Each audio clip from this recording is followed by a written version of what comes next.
pronto, temos aqui também o Paulo Fernandes, que irá falar numa das outras sessões, mas Boa que tarde. apareceu como palestrante. Boa tarde. Bem, eu peço desculpa a quem está a assistir. Pronto, eu tenho normalmente uma internet muito estável, ela resolveu-se desligar exatamente às 6 horas em ponto. Pronto, e portanto agora estou a utilizar a minha alternativa e portanto vou ser ainda mais rápido do que era suposto. Tínhamos de dar aqui as boas-vindas em nome do Senjor e agradecer à Navigator Company por nos ter proposto a organização conjunta desta iniciativa. Esta iniciativa, do ponto de vista do Senjor, integra-se na política de parcerias e de relação próxima com outras instituições que o Senjor quer ter e que está em franco crescimento. Quero, obviamente, agradecer a todas as instituições e especialistas que aceitaram o desafio e que, obviamente, nos permite apresentar ao longo dos 3 webinars, do qual este é o primeiro, as várias abordagens e visões sobre a floresta portuguesa aos jornalistas e, com isso, partilhar conhecimento que possa contribuir para, obviamente, fazer melhor jornalismo, que é a missão do Senjor. E, portanto, dentro dessa estratégia, o Senjor também pretende promover formação especializada.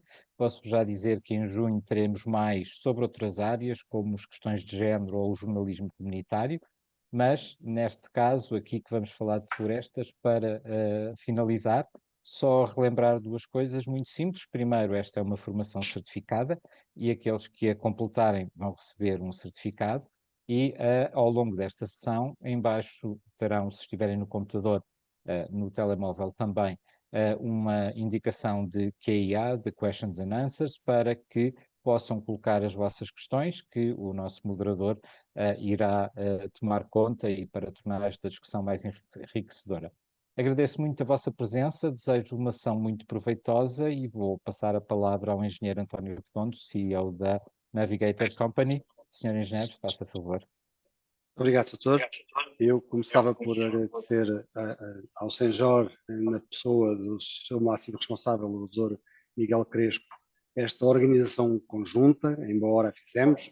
Aproveito também para agradecer aos restantes membros do Senjor que ajudaram a tornar possível e que estão a apoiar este primeiro webinar. Esta sessão e este webinar insere-se naquilo que é o propósito da Navigator. O propósito da Navigator está escrito e é sobretudo vivido dentro da empresa, diz 2 coisas fundamentais. A primeira é que são as pessoas, a sua qualidade de vida e o futuro do planeta que nos inspiram e nos movem. E logo a seguir diz que queremos partilhar com a sociedade não apenas os nossos resultados, mas também o nosso saber, a nossa experiência e o nosso conhecimento. E é isso que procuramos fazer aqui, é partilhar o nosso conhecimento com os jornalistas. Esta iniciativa não é a primeira iniciativa que temos de partilha de propósito. Eu relembro, nós temos um site, enfim, o site é dinamizado por nós, não é um site exclusivo da nossa floresta, é um site para toda a floresta, que é o florestas.pt, que há alguns anos já está a disseminar conteúdos sobre floresta, conteúdos que são feitos e revistos por académicos e investigadores que estão nesta área. Portanto, esta é mais uma iniciativa de partilha de conhecimento e a floresta será tão mais rica e tão mais proveitosa para todos nós, quanto mais a nós conseguimos conhecer e compreender, e nós também não conseguimos compreender e conhecer se não debatermos e se não partilharmos a informação. Eu agradecia também aos palestrantes, que são especialistas reconhecidos nas suas áreas de atuação nestes 3 webinars, o primeiro que se inicia hoje. Estas 3 sessões vão versar temas tão vastos, tão diversos, como a floresta nacional ser fonte de riqueza ambiental, social e económica, os novos produtos da floresta e depois também vamos discutir as percepções que existem sobre a floresta portuguesa e procurar discernir o que são percepções baseadas em mitos urbanos e que são percepções baseadas na realidade. Eu, antes de me despedir, gostaria de aproveitar para convidar os senhores jornalistas e todos os presentes que, se quiserem vir visitar as nossas instalações, sejam as nossas instalações industriais, sejam os nossos viveiros florestais, sejam as nossas florestas, teremos todo o gosto de os receber e verem in loco no terreno aquilo que nós fazemos sobre floresta e proteção ambiental. Eu despeço, desejando a todos uma proveitosa sessão de formação e um proveitoso debate que seguirá à sessão de formação. Muito obrigado. Boa sessão. Obrigado, boa tarde. Boa tarde a todos. jornalistas que aqui estão. Eu não vejo as vossas caras, mas estou a ver que estão aqui 45, que é um número muito interessante. Alguns de vós são meus colegas e outros já trabalhei convosco. Espero que gostem desta formação, que vai ser importante para o vosso futuro no trabalho que fazemos. Eu não sou especialista neste tema, mas fui. É curioso que agora estava a pensar nisso e passaram 35 anos. Fui especialista na área do ambiente quando ainda ninguém falava muito do ambiente. Portanto, 88, 89, 90, ainda era assim uma coisa esquisita. Quando os jornalistas escreviam sobre o ambiente, ninguém ligava muito. Mas nessa altura, eu estava agora a pensar sobre isso, eu escrevi tanto sobre o ambiente e de facto não fiz muita coisa sobre as florestas. É um problema que nós temos, jornalistas que trabalhamos estas áreas, que procuramos sempre a notícia estar no aspecto negativo da realidade, não é? O que está a ser mal feito, etc. Mas é importante que a gente perceba como funcionam os sistemas e que soluções é que existem para eles e como tudo funciona. Por isso eu acho que esta formação vai ser muito útil para todos vocês. Acredito que muitos de vós trabalham nestas áreas do ambiente e também das questões locais e regionais. Eu queria só apresentar um modelo que nós vamos utilizar. Vamos fazer 20 minutos para cada intervenção, cada um dos especialistas. No final, haverá um espaço para perguntas e respostas. De qualquer forma, está previsto que vocês, se durante as intervenções quiserem colocar alguma questão, utilizem esta ferramenta do Questions and Answers. Eu estarei atento e tentando não atrapalhar, mas se encontrar ali um momento para interromper, coloco as questões durante as intervenções também. Agora faria a apresentação dos especialistas que estão aqui presentes, que espero que naturalmente já conhecem. O professor Mário de Carvalho, que é doutorado em Ciências Agrárias pela Universidade de Évora, que tem a sua carreira dividida entre o ensino, a investigação e a transferência de tecnologia para as comunidades agrícolas da região alentejana. Foi professor catedrático do Departamento de Fitotecnia na Universidade de Évora e investigador integrado no Instituto Mediterrâneo para a Agricultura, Ambiente e Desenvolvimento desta instituição. Desempenha desde a sua apresentação da vida académica a atividade de consultor privado no âmbito da agricultura de conservação. Depois, portanto, o professor Mário de Carvalho fará a primeira intervenção.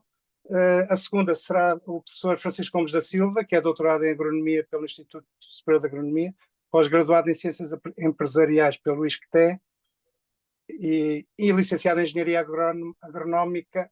Atualmente é professor do Instituto Superior de Agronomia. Foi secretário de Estado das Florestas e Desenvolvimento Rural e assessor do Gabinete da Ministra da Agricultura. Entre outras funções, foi membro do Conselho de Administração da Agromé Plus e diretor agrícola da DAI, Sociedade de Desenvolvimento Agroindustrial. Diretor-geral da CELTA e sócio fundador da AgroGES.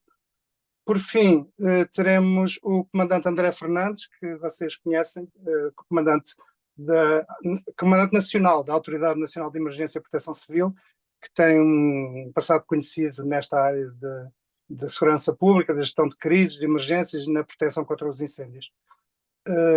Vamos então começar com a intervenção do professor Mário de Carvalho e, como tínhamos dito, se acharem que é importante colocar uma questão, escrevam-na e eu tentarei interromper sem atrapalhar. Tá? Até já. Professor. Bom, boa tarde a todos. Cabe-me a mim falar sobre a interação da floresta com a gestão do recurso solo. E, de facto, esta é uma questão central do nosso futuro.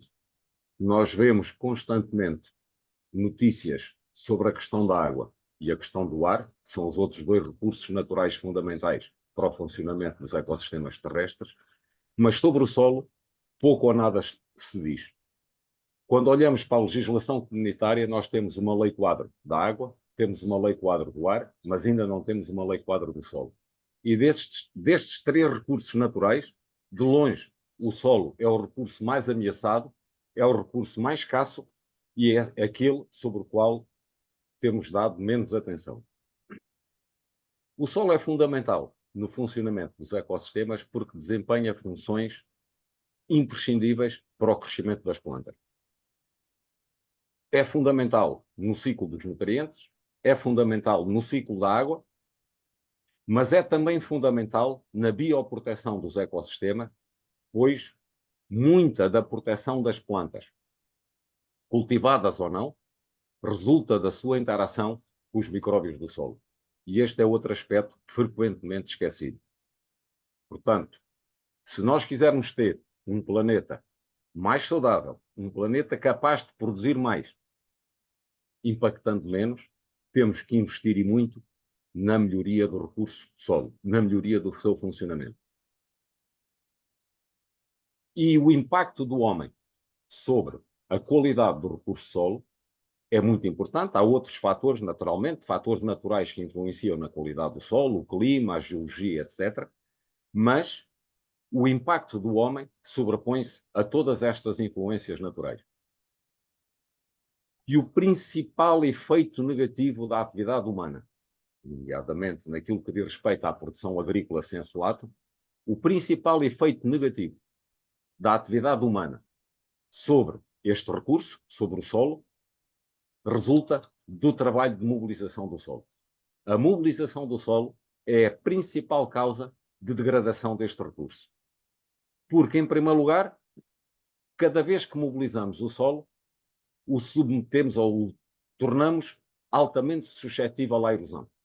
A mobilização do solo retira o coberto vegetal da sua superfície, sujeita o solo ao impacto direto da gota da chuva, e este é o início de um processo que termina com quantidades imensas de solo, seja nas águas superficiais, seja nos oceanos. Isto causa, naturalmente, degradação do recurso solo, mas que, por sua vez, causa uma degradação imensa do recurso água, porque a eutroficação da água e a chegada de pesticidas às águas superficiais resulta principalmente do facto do solo não permanecer no seu local de origem, mas ser transportado durante o processo erosivo. Mas o impacto negativo da mobilização do solo sobre a sua qualidade e, portanto, a sua capacidade de desempenhar as funções, não é apenas a questão da erosão do solo. É também o problema da perda de matéria orgânica, porque a mobilização do solo acelera a taxa de mineralização da matéria orgânica do solo. E esta é também uma questão central, porque muitas ou todas as funções que o solo tem que desempenhar, recordo, o ciclo dos nutrientes, a regulação do ciclo da água, a proteção das plantas, depende do funcionamento da microbiologia do solo. E os micróbios do solo, tal como nós, não são capazes de utilizar o carbono mineral. Só são capazes de utilizar o carbono orgânico. Ou seja, eles precisam da matéria orgânica do solo como substrato, como fonte de energia para a sua manutenção. E, portanto, quando nós degradamos o teor de matéria orgânica do solo, reduzimos a atividade biológica do solo e, dessa forma, tornamos o solo menos capaz de desempenhar as suas funções. E, mais uma vez, a degradação do recurso solo impacta depois na degradação do recurso ar. Lembro aqui que cerca de 1/3 do CO2 que está na atmosfera, a mais do que aquele que se encontrava no início da Revolução Industrial, portanto, 1/3 do CO2 em excesso que temos na atmosfera, resulta da perda de matéria orgânica do solo. E, portanto, estamos a falar numa proporção que normalmente ninguém fala, fala-se muito na utilização dos combustíveis fósseis, e esquecemos que este terço é muito significativo no problema do efeito de estufa, e mesmo que nós paremos a emissão de gases com efeito de estufa por utilização de combustíveis fósseis, continua a haver o problema de retirar aquele que já está em excesso, e certamente que a forma privilegiada de o fazer é retornar a maior quantidade possível ao solo e pelo menos retirar estes 30% que estão lá a mais e que foram resultantes da mineralização da matéria orgânica do solo. Portanto, há aqui um efeito muito grande da responsabilidade humana que resulta da mobilização do solo, que é prática frequente, recorrente, anual, na maior parte dos sistemas de agricultura. Mas outro efeito muito negativo da mobilização do solo resulta do facto de que os fungos que crescem no solo, associados às raízes das plantas, são fundamentais para conferir a estrutura ao solo. O que é isto da estrutura do solo? O solo é composto por partículas, mas estas partículas encontram-se no solo agregando-se entre si. Há fatores de agregação que têm a ver com a argila e com a matéria orgânica, mas que quando o solo se encontra em condição de elevado teor de umidade, tendem a ser pouco estáveis. E quem é capaz de manter esta estrutura no solo, quando ele se encontra em período de elevada teor de umidade, são os micélios dos fungos, que crescendo associados às raízes das plantas, envolvem todas estas partículas e agregados numa malha que lhes confere proteção, quer à compactação, quando temos que transitar com animais ou máquinas sobre o terreno, mas principalmente lhes fornece proteção contra a desagregação que acontece naturalmente no solo quando ele se encontra em condições de elevada umidade. E porquê é que esta agregação é tão importante? Por causa do ciclo da água. Porque um solo que perca porosidade, e principalmente que perca macroporosidade, que é aquilo que os agregados conferem ao solo, é macroporosidade, é um solo que vê limitada a sua função de infiltração e drenagem em profundidade. E, portanto, o ciclo da água fica comprometido. A água, em vez de se infiltrar no solo e, dessa forma, alimentar o crescimento das plantas, mas principalmente alimentar os aquíferos subterrâneos, que mais tarde irão alimentar os rios, essa água perde-se rapidamente por escorrimento superficial e vai parar ao mar e, portanto, é água que tem pouco efeito sobre o funcionamento dos ecossistemas terrestres. Portanto, se nós quisermos ter um solo saudável, a primeira coisa que temos que fazer é evitar ao máximo toda e qualquer mobilização do solo. Porque é aí que começa o problema da sua degradação, da responsabilidade do homem. Mas não basta. Não basta. É preciso alimentar o solo com biomassa, porque se num sistema de produção nós retiramos a totalidade ou a quase totalidade da biomassa de um ecossistema, significa que forçosamente o teor de matéria orgânica do solo tem de baixar. Portanto, o segundo aspecto fundamental nos ecossistemas agrícolas sem solato, na gestão deste recurso que é o solo, é a manutenção de uma quantidade significativa de biomassa produzida no ecossistema que tem de ficar no solo para o alimentar. Porque, verdadeiramente, o alimento do solo é carbono orgânico. Não são fertilizantes que nós possamos trazer para o terreno de cultura. Os fertilizantes são o alimento das plantas, o alimento do solo, ou seja, dos organismos que vivem dentro do solo, é o carbono orgânico. E, portanto, é preciso que nos ecossistemas agrícolas sem solato tenhamos uma estratégia de manutenção de quantidades significativas da biomassa produzida de retorno ao solo. O terceiro aspecto fundamental para uma boa gestão do recurso solo é a biodiversidade de plantas que neles crescem. E porquê? Porque não basta ter uma população microbiana do solo com um número muito elevado de indivíduos, é importante que exista um número muito diverso de micróbios. E é sabido que existem associações preferenciais entre as plantas e os diferentes grupos funcionais de micróbios que vivem no solo.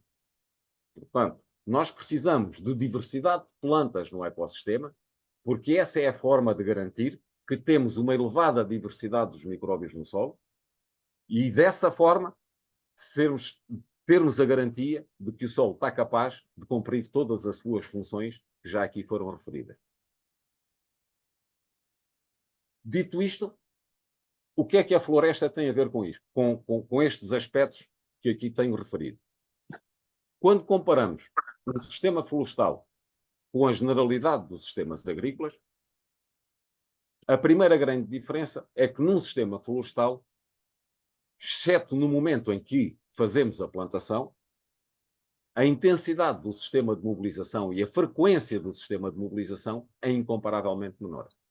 Portanto, a floresta é um sistema produtivo em que a principal causa de degradação do solo introduzida pelo homem, que é a sua mobilização, é muito menos intensa e frequente do que na generalidade dos restantes sistemas agrícolas. E mesmo quando há mobilização do solo para controle da vegetação espontânea, na entrelinha de uma floresta, o solo continua a estar protegido, ou pelo menos parcialmente protegido, do impacto direto da gota da chuva pela copa das árvores. Portanto, no que diz respeito à defesa do solo contra a erosão, a floresta é certamente um sistema produtivo altamente benéfico quando comparado com uma grande parte dos sistemas agrícolas praticados entre nós, quer seja em Portugal, quer seja no planeta.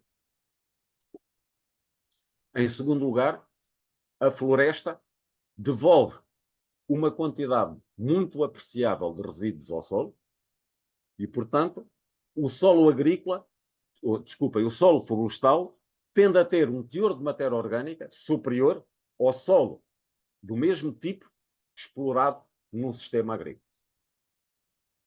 Porque a floresta, tendo uma intensidade de mobilização menor, conduz a menores perdas por mineralização da matéria orgânica, mas também porque os sistemas florestais tendem a aumentar a quantidade de biomassa produzida no ecossistema que é devolvida ao solo. Aonde é que a floresta pode ter efeitos menos positivos na saúde do solo? É na questão da biodiversidade de plantas. E isto é um tema transversal, não apenas à floresta, mas a todos os sistemas que utilizam plantas perenes. É o caso da floresta, mas é o caso dos pomares, em que a mesma cultura está no terreno durante um período prolongado. E, portanto, a diversidade de plantas a crescer no mesmo espaço tende a ser menor do que aquilo que se consegue na generalidade dos ecossistemas agrícolas quando se pratica rotação de culturas. No entanto, isto não é inevitável na floresta.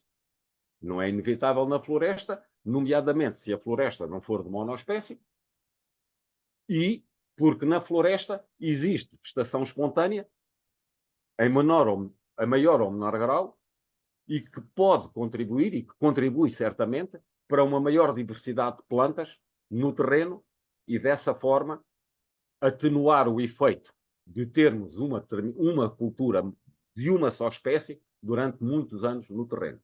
Mas isto é inevitável acontecer em toda e qualquer cultura perene, seja uma floresta, seja um pomar. Portanto, eu diria que quando nós avaliamos o efeito da floresta no país, ou no planeta, se quisermos, para além de todas as considerações económicas, que são evidentes, porque a floresta é uma fonte de riqueza muito importante, a floresta desempenha um papel fundamental na gestão do recurso solo, e eu lembro mais uma vez que sem uma boa gestão do recurso solo, nós não somos capazes de acudir à gestão do recurso água e à gestão do recurso ar. Portanto, as florestas têm forçosamente de ser considerado um ativo muito importante do país, porque a sua importância não é apenas económica, a sua importância é também ambiental, nomeadamente na gestão do recurso água e ar, que neste momento tanto se fala no país. Fico-me por aqui, porque mais detalhes entraria em questões talvez já mais técnicas demais. Professor, já agora aproveitava para colocar-lhe aqui duas questões do Vitalino José Santos. Primeiro ele pergunta a que se deve a inexistência de uma lei quadro do solo. A inexistência de uma lei quadro do solo, eu julgo que se deve a dois fatores principais. O primeiro é de que a percepção da generalidade das pessoas quanto aos recursos naturais que estão ameaçados pela atividade do homem, quer dizer, o ar ganhou uma relevância imensa com a questão das alterações climáticas, e porque as pessoas da cidade respiram ar poluído, mas não veem as consequências da erosão do solo. Portanto, a percepção pública da importância da conservação do solo é incomparavelmente menor do que a percepção pública da gestão do recurso ar e água. E nós sabemos que em política a percepção pública tem um peso tremendo, muito mais do que o conhecimento. O segundo aspecto que eventualmente possa dificultar, e está neste momento a dificultar, porque a comunidade está a trabalhar numa lei quadro do solo, é que, ao contrário da água e do ar, o solo tem propriedade privada. E, portanto, é muito mais delicado legislar e limitar direitos, no caso de um recurso que tem propriedade privada. Mas eu não tenho dúvida nenhuma que, se não formos capazes de o fazer, sendo certo que o solo é um recurso que tem propriedade privada, mas não é de ninguém, ele é fundamental para o funcionamento do planeta, e nós precisamos urgentemente de pôr, pelo menos, em pé de igualdade, o solo com a gestão dos outros recursos naturais. Porque neste momento o que nós vemos é nós temos, depois, na transposição para a legislação nacional, uma série de leis que protegem o ar e a água e frequentemente protegem à custa da degradação do recurso solo, porque esse não está legalmente protegido. Vou dar um exemplo muito simples. No caso da gestão de estrumes ou produtos orgânicos, a lei obriga ao seu enterramento para limitar a emissão de amoníaco para a atmosfera. Mas esta obrigatoriedade do seu enterramento vai agravar e muito a questão da perda de solo por erosão. E, portanto, nós, para protegermos um recurso que tem uma importância relativa menor do que o solo, agravamos a conservação do solo, porque neste momento não há nenhuma lei que o proteja. E, portanto, o legislador pensa apenas em relação à legislação que está em cima da mesa. E isso é um aspecto fundamental que eu espero que mude brevemente. É curioso estar a falar dessa questão da percepção pública, porque, na verdade, nós preocupamos muito com o ar e com a água, mas o solo está intimamente ligado a estes dois ciclos, não é? Exatamente. Mas E o pronto, solo é a base aparenta... de uma boa gestão dos outros dois recursos. O solo é a base. Sem gerirmos bem o solo, não somos capazes de resolver o problema da água nem do ar. Professor, só para terminar, uma segunda pergunta do Vitalino José Santos. Ele pergunta a utilização intensiva de químicos, pesticidas, inseticidas e adubos artificiais, destrói a matéria orgânica ou microbiológica do solo? Qual a solução para o rendimento agrícola sem colocar em risco a saúde do solo? Bom, essa é uma questão importante, mas há uma noção que nós temos que ter, que é: não é possível a atividade humana sem algum impacto ambiental. E nesta gestão dos impactos ambientais, há uma questão fundamental que não está resolvida, que é a questão de hierarquia de valores. Quando nós olhamos para o Código Civil, não temos dúvida nenhuma que há uma hierarquia de valores. Eu, para impedir um roubo, não posso matar ninguém, porque a vida humana tem uma hierarquia superior. Mas no caso da apreciação do impacto ambiental, esta hierarquia de valores não está definida. E, portanto, é tudo igualmente mau. Mas a questão está de que, quando eu estou num processo produtivo, algum impacto eu vou ter que ter.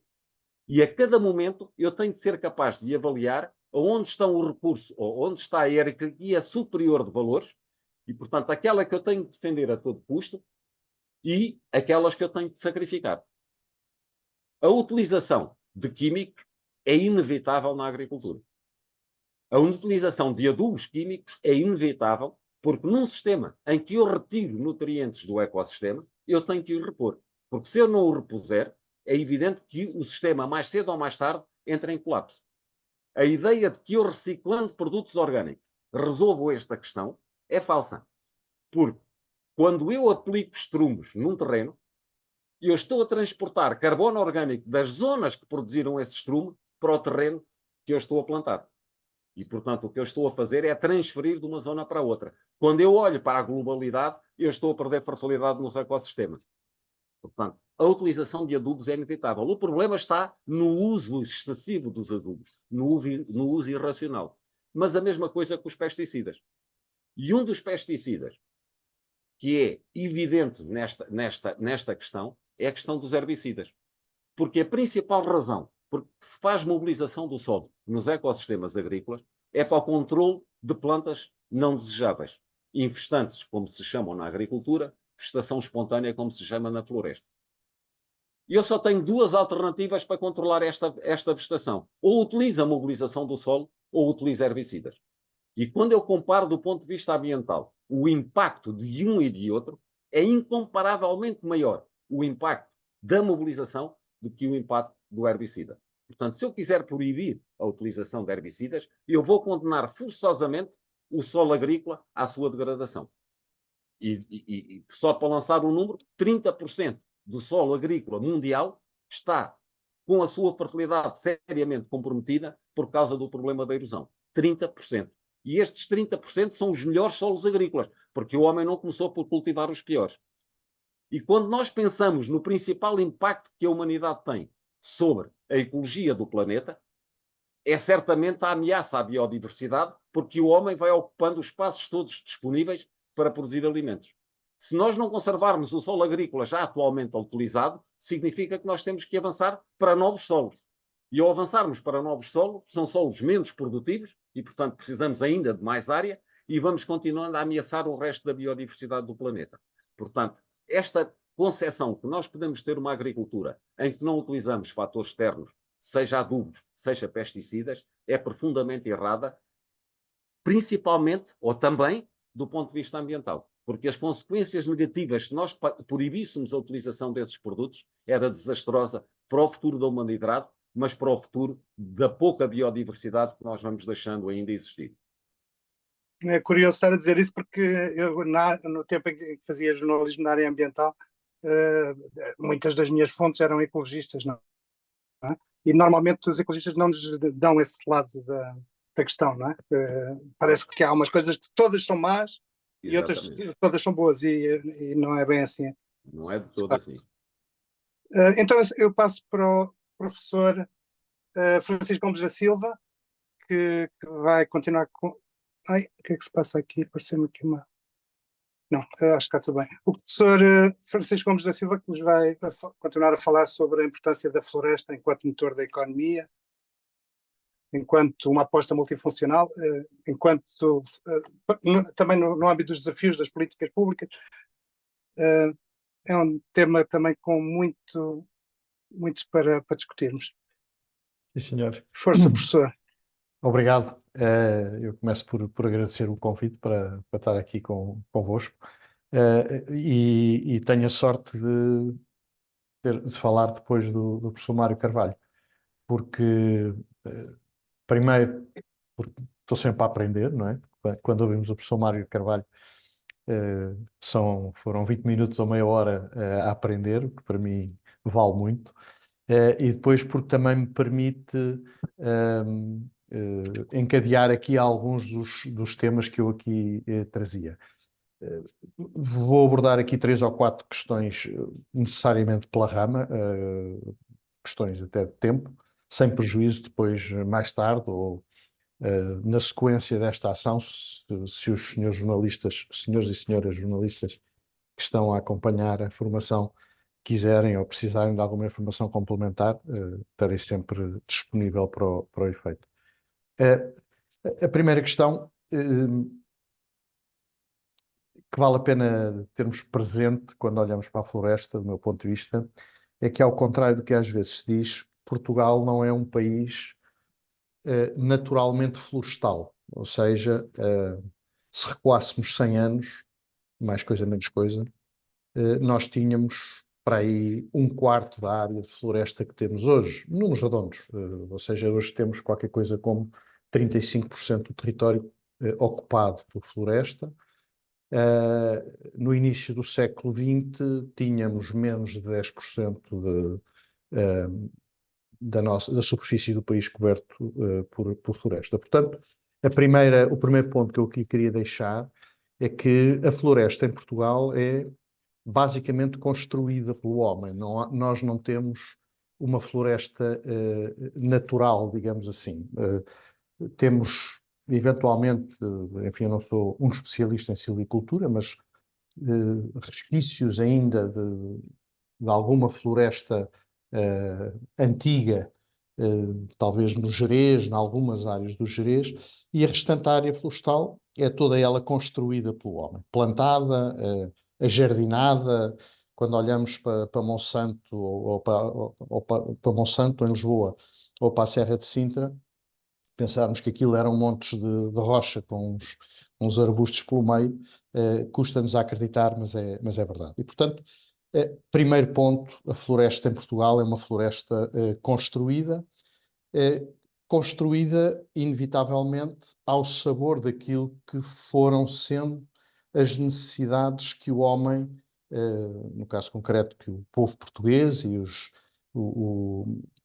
os proprietários de terra por um lado e o Estado por outro, através da influência de políticas públicas. Portanto, a floresta é aquilo que resultou, digamos assim, do desejo e da ação da sociedade como um todo, enquanto agente económico e agente quer do lado da produção, quer do lado do consumo, vamos assim dizer. Esta floresta é construída aos dias a que chegamos hoje. Há 3 espécies que dominam claramente, digamos assim, o espaço florestal: o pinheiro bravo, o sobreiro e o eucalipto, em partes que não são exatamente iguais, mas que, grosso modo, são relativamente semelhantes, da mesma ordem de grandeza, ali entre os 700 e 800 mil hectares cada uma, mais coisa, menos coisa. E depois temos um conjunto de outras espécies, a azeneira, com também muita importância na região sul, e depois diversas espécies de carvalhos e de outras espécies com muito menor representatividade. Uma outra espécie importante, o pinheiro manso, que começa a ganhar, que tem ganho alguma importância também nestes últimos anos, essencialmente enquanto pomar, no sentido da intenção da produção de pinhões. Esta questão da importância de termos a noção de que a floresta que temos é a floresta que nós quisemos ter e que construímos tendo em conta as nossas necessidades, não faz dela, evidentemente, uma obra acabada, digamos assim. Ou seja, todos temos a noção, aqueles que estão mais próximos da realidade florestal, qualquer que seja a razão da sua proximidade, que a floresta que nós temos não é perfeita, no sentido em que, por um lado, não responde totalmente a todas as necessidades que gostaríamos que essa floresta pudesse satisfazer, desde logo na economia, sem menosprezar as questões sociais, as questões ambientais e territoriais. É importante percebermos que as fileiras de base florestal em Portugal representam mais ou menos um volume de negócios que anda à volta dos 15 mil milhões de euros por ano. As fileiras todas, portanto, desde a floresta até aos produtos fabricados a partir da floresta, representam cerca de 6% do produto interno bruto português, representam qualquer coisa como 9 a 10%, entre 9 e 10% do valor das exportações. E são também as fileiras de base florestal, quer a fileira da cortiça, quer a fileira do eucalipto e da celulose para pasta e papel, quer a fileira do pinho para, enfim, usos diversos a partir do pinho, mobiliário, construção, etc., são também as fileiras que conseguem gerar valor acrescentado de base nacional com maior peso. Isto é, cerca de 70% do valor acrescentado bruto originado com base nestas fileiras é valor acrescentado nacional, valor acrescentado bruto nacional. Porquê?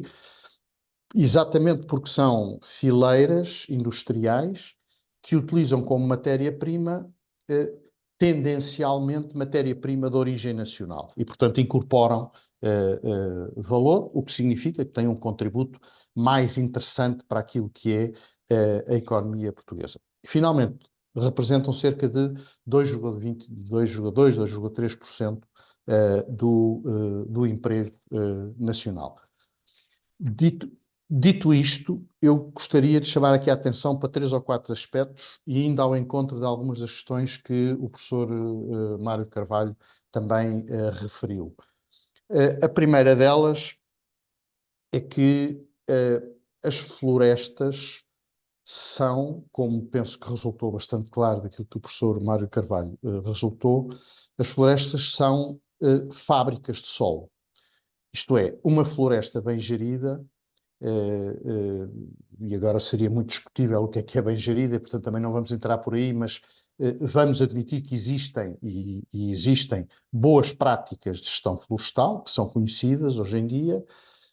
Uma floresta bem gerida é, para além da economia que eu referi, é uma fábrica de solo. É uma fábrica de solo, desde logo, porque o efeito mecânico das raízes contribui para aquilo que o professor Mário Carvalho referia, para a construção da macroporosidade do solo.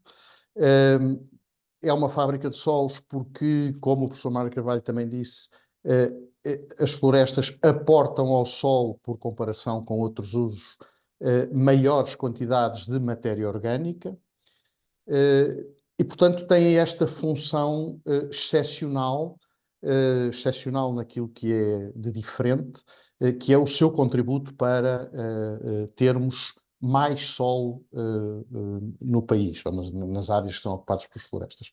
Para além de mais solo, e aqui não repito, porque o professor Mário Carvalho explicou tudo muito bem, como é evidente, melhores solos também nessas áreas. Depois chamar aqui a atenção que o facto de nós termos áreas, no caso português, áreas muito significativas de florestas plantadas, mesmo aquelas que nós às vezes, por exemplo, os montados do sul do país, o montado não é um ecossistema que tenha resultado de uma evolução natural da paisagem, é também uma construção humana. O professor Mário Carvalho corrija-me quando eu disser aqui alguma asneira excessiva, que não seja suportável. São também uma construção, portanto, os montados. As áreas de eucalipto são plantadas, as áreas de pinheiro bravo são plantadas. Portanto, toda esta floresta plantada que nós temos, para além de cumprir determinados objetivos económicos, de produção de madeira ou de cortiça ou de fruto, no caso da bolota, do sobreiro também, para produzir determinados produtos necessários para o consumo humano, para a utilização humana, representam imediatamente uma outra função muito importante à escala global.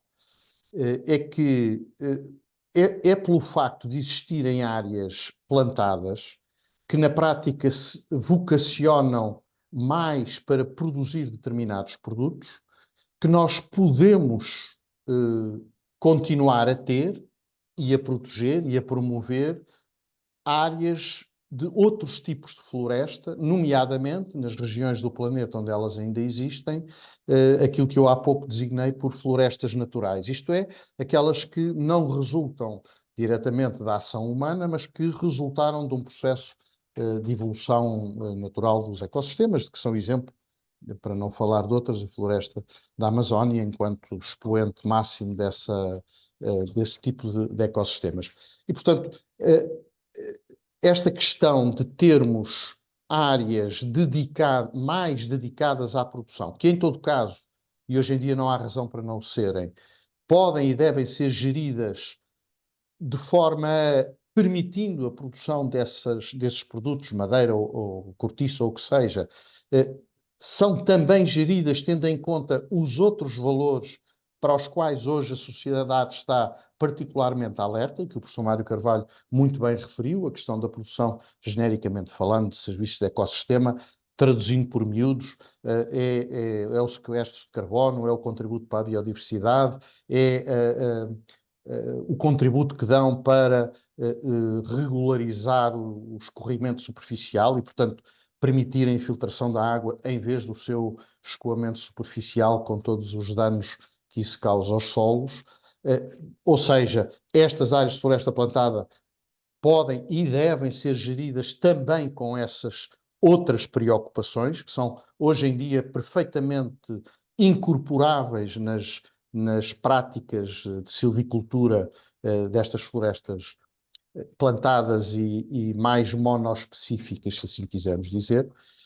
Para além de tudo isso, tem esta vantagem, que é, indiretamente, protegem a existência ou permitem a proteção mais acentuada de outras áreas que têm particulares valores naturais e desempenham funções muito particulares para a humanidade e para o planeta.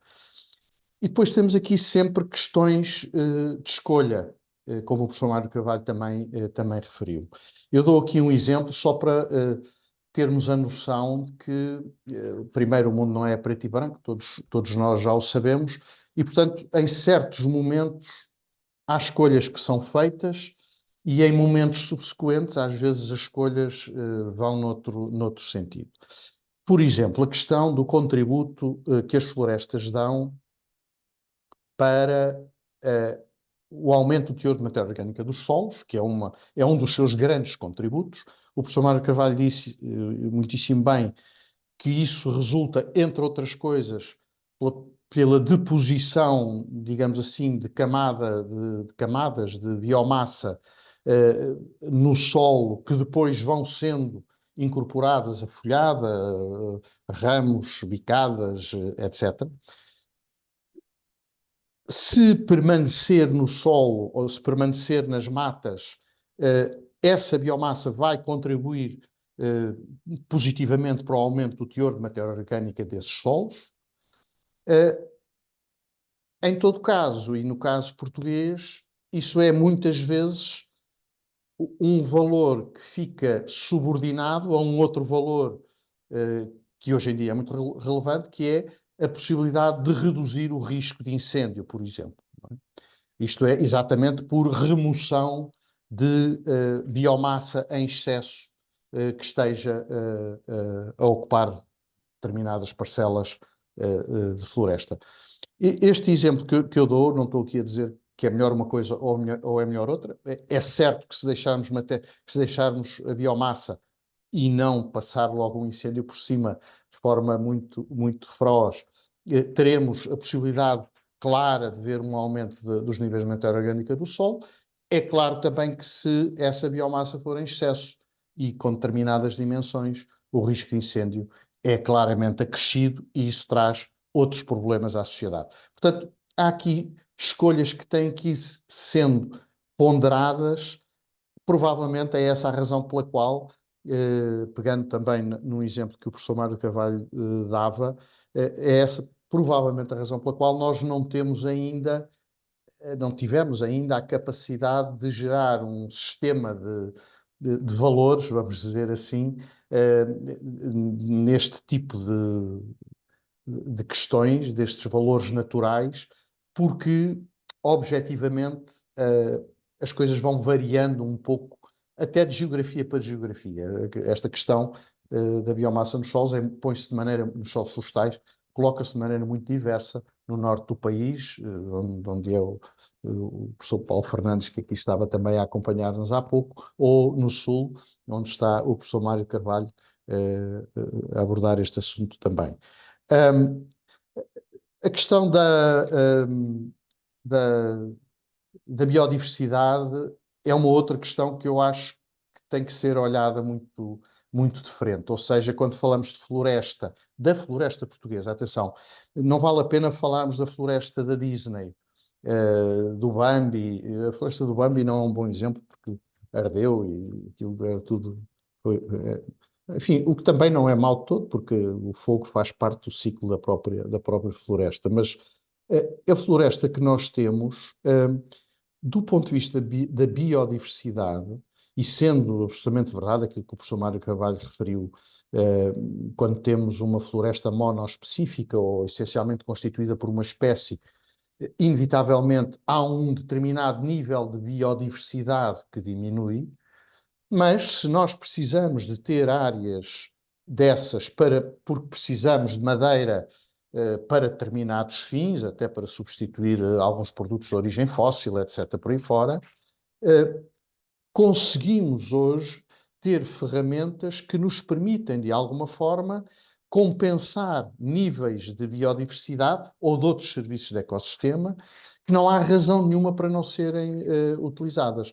Está muito em cima da mesa sempre esta discussão, nomeadamente no que diz respeito à biodiversidade e à gestão da biodiversidade, que há formas diversas de fazermos isto, ou seja, ou fazemos através da partilha da mesma parcela de terreno, digamos assim, portanto um land sharing, tendo muitas espécies a conviver na mesma parcela, ou, ao contrário, temos algumas parcelas especializadas em determinada função e depois temos um mosaico que nos ajuda a compensar e a construir, se quiser, ou a contribuir para a construção e recuperação de níveis acrescidos de biodiversidade.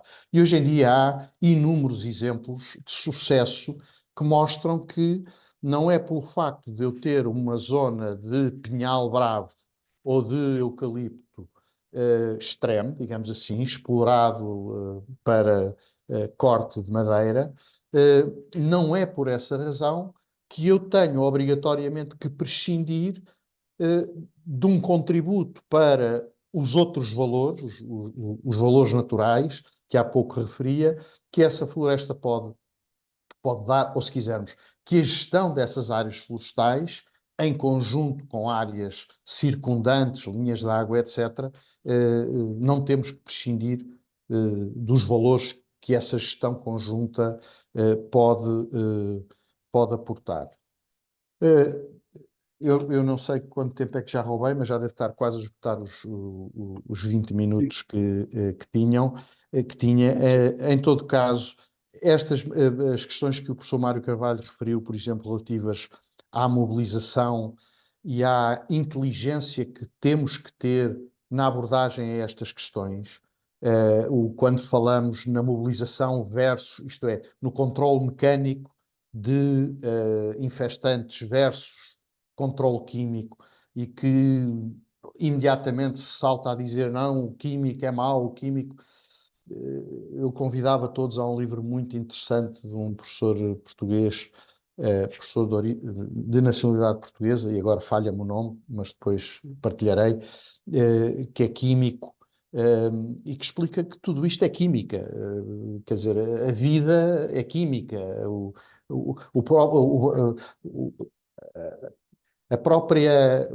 Os processos orgânicos são processos de base química, não é? E, portanto, não podemos diabolizar o químico porque é químico, porque provavelmente, como o professor há pouco referia, o pesar, o impacto global daquilo que é um excesso de mobilização versus a aplicação adequada de determinadas moléculas, se calhar concluímos, aliás, provavelmente foi isso que fez, que permitiu que mesmo assim a humanidade, com tantos erros que foi cometendo, chegasse até onde chegou, que provavelmente algumas das opções mais inteligentes do ponto de vista global não são aquelas que parecem pelo impacto local que podem ter. Portanto, eu acho que esta questão da floresta é um bocadinho um jogo de todas estas dimensões que às vezes não são tão evidentes. Sobrava-me aqui um tema que não consigo agora, não conseguirei abordar, que é a questão das políticas florestais, das políticas públicas, mas que certamente poderá ser depois matéria, enfim, para algumas perguntas que se possam colocar ou para uma outra oportunidade. Peço desculpa se me alonguei um bocadinho mais, mas Não, tinha foram que só 2 deixar. minutos também. Foi dentro do espaço previsto. Eu achei muito interessante, mais uma vez, a expressão percepções públicas, ainda para mais nós, jornalistas, que estamos mais atentos e trabalhamos em cima destes assuntos, e há uma convicção muito... que nós temos essa convicção de que as florestas que existem sempre existiram. Portanto, achamos que aquilo é natureza. Portanto, na verdade, essa percepção de que no início do século só tínhamos 10% de floresta e agora temos 1/3 do solo é curioso e de facto é muito interessante perceber que como nós vivemos em percepções erradas, não é? E outra questão também achei muito interessante, tem a ver com esta questão da cobertura biológica que enriquece os solos e que na verdade depois também é um fator para causar incêndios. E como é que se pode fazer esta gestão? Isto são temas muito interessantes e que no fundo nós como jornalistas devemos também aprofundar, porque quando escrevemos sobre incêndios e sobre o desordenamento florestal, etc., muitas vezes não temos conhecimento destas características que são tão importantes. Então eu passava agora a palavra ao professor, Eu queria ao só comandante. chamar a Tânia, ou João Pedro, desculpe só, que Sim. a Tânia Sofia Almeida pôs o nome do professor, eu agradeço imenso, Nuno Maulida, exatamente, que tem um livro extraordinário que é, o título tem a ver com o pão, já não sei o que é, mas na prática explica que tudo é química, portanto não vale a pena diabolizarmos a química, porque a base da vida é muito química, moléculas e átomos e por aí fora, portanto não conseguimos sair disso. Exato. Eu pedi ao Nelson e à Tânia que retomávamos estas perguntas depois no final, e agora ia passar ao comandante André Fernandes para nos falar sobre o dispositivo especial de combate aos incêndios. Muito bem. Então, bom, agradeço o convite que foi feito à autoridade. É para nós um gosto estar aqui partilhar, e eu em particular partilhar aqui o webinar com tão distintos professores e que já assumiram várias funções ao longo da vossa carreira, ainda vão assumir mais, e que também contribuíram e contribuem diariamente, acima de tudo para o ensino, porque eu acho que o ensino é muito importante para formar os decisores, os operacionais e também os jornalistas, aqueles que comunicam e que nos ajudam a comunicar estas questões relacionadas com a floresta, e no meu caso em particular, relacionadas agora com a proteção da floresta. Mas vou falar apenas de um bocadinho daquilo que é a proteção da floresta, porque não vou falar na cadeia toda dos processos do Sistema de Gestão Integrado de Fogos Rurais, vou falar daquilo que de facto a autoridade tem a competência própria no âmbito do sistema e do Plano Nacional, portanto que tem a ver com o processo de pré-supressão, supressão e socorro, mas vou deixar aqui algumas pistas que nós temos vindo a desenvolver no âmbito, enfim, aqui do próprio sistema, que tem uma componente muito importante de lições aprendidas, que de uma vez, ou pelo menos há 2 anos para cá, permitiu o quê? Permitiu que os diferentes processos de lições aprendidas que estavam nas diferentes entidades, que também os tinham, passasse a ter algo mais global e que nós também passámos a discutir uns com os outros esta questão das lições aprendidas. E eu, por acaso, há pouco estava a fazer ali uma pequena investigação, enfim, de outras matérias, e deparei-me com uma citação de Alexander Pope, portanto, o escritor inglês, que dizia algo mais ou menos do género que o homem não se deve envergonhar dos seus erros, deve sim dizer que no dia a seguir, após ter assumido o seu erro, está mais inteligente. Portanto, algo mais ou menos do género. Isto, de facto, encaixa que nem uma luva nas lições aprendidas. É esta a intenção. Bom, eu tinha aqui uma pequena apresentação, penso que posso partilhar, para ir passando. Ora bem, onde é que ela está? Aqui. É esta aqui. Penso que ainda não. Não sei se já estão a ver a apresentação. Já está. E agora em modo de apresentação, digo eu. Sim. Sim. Não, agora sim. Já está. Bom, então, muito rapidamente, até para enquadrar, nós todos os anos temos uma diretiva operacional nacional, já há muitos anos, desde que o sistema passou a ser o Sistema de Gestão Integrado de Fogos Rurais, mudámos o acrónimo de DECIF, que era Florestal, para Rural agora, portanto passou a ser o Dispositivo Especial de Combate a Incêndios Rurais, e ela materializa então a responsabilidade na cadeia de processos no âmbito do CIFRE, por parte da autoridade, no pré-supressão, supressão e socorro, e ela tem na sua base estes pressupostos de análise e comunicação do risco, o pré-posicionamento de meios, face, obviamente, àquilo que é a avaliação do risco diário, o ataque inicial, qual é que é o conceito de ataque inicial, ataque ampliado, o rescaldo de extinção e o restabelecimento de segurança. E eu aqui gostava de dar esta nota que o restabelecimento de segurança não tem só a ver com restabelecer a segurança da área para as pessoas poderem voltar às suas habitações, em caso, por exemplo, de evacuação ou confinamento.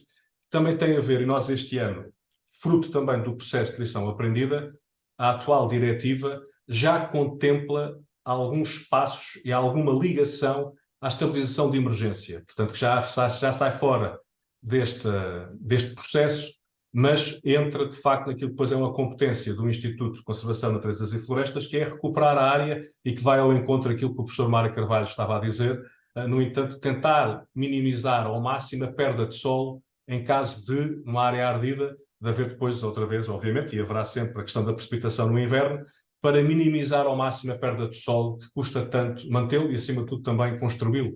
E, portanto, também entra aqui em linha de conta com este processo. Temos, então, 3 pressupostos também grandes: prevenir comportamentos de risco, detectar e avisar e combater com a tal rapidez e segurança.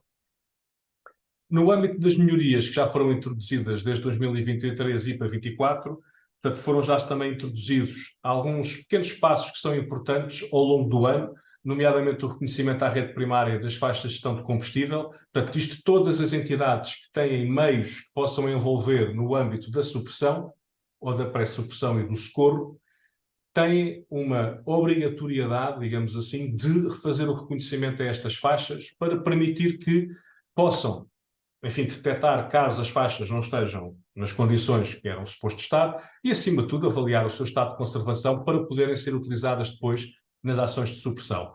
No âmbito do ataque inicial, também foi decidido, e bem, já desde o ano passado e agora reforçado este ano, quando existe uma ocorrência, que há uma detecção e há um alerta para uma área que normalmente os acessos são difíceis, torna o quê? Torna necessário, à cabeça, envolver logo meios especializados. E, portanto, estes meios especializados encontram-se, quer seja na Força Social de Proteção Civil, quer seja na Unidade Especial de Emergência da GNR, e os meios altamente especializados que o ICNF também tem, quer com as suas equipas de sapadores, quer também com os seus técnicos que têm uma capacidade de avaliação e de apoio à decisão operacional em contextos difíceis, nestes incêndios muito particulares. Aqui também o apoio de equipas de gestão florestal do ICNF, lá está, com a formação especializada em comportamento do fogo, para apoio, então, aos comandantes das operações de socorro, nesta definição de estratégias, táticas e manobras em dias também de comportamento extremo de fogo. E depois, já o ano passado, foi acionada uma destas equipas.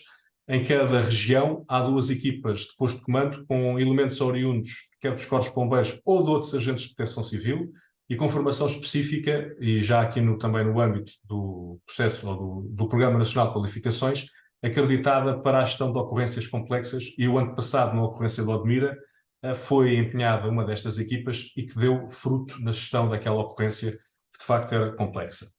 Também não está aqui referido, mas nós temos vindo a desenvolver documentos orientadores no âmbito da coordenação aérea do dispositivo aéreo, porque cada vez mais cedo nós empenhamos um maior número de meios e com diferentes tipologias, e quer a Autoridade Nacional de Aviação Civil, portanto a ANAC, exigiu e tem feito um trabalho também muito próximo connosco para nós evoluirmos e dotarmos o dispositivo de uma melhor coordenação aérea. Temos vindo a fazer esse esforço, e com documentos também e com formação específica, com documentos orientadores, normas operacionais, e com formação específica também para os operacionais que fazem a coordenação aérea.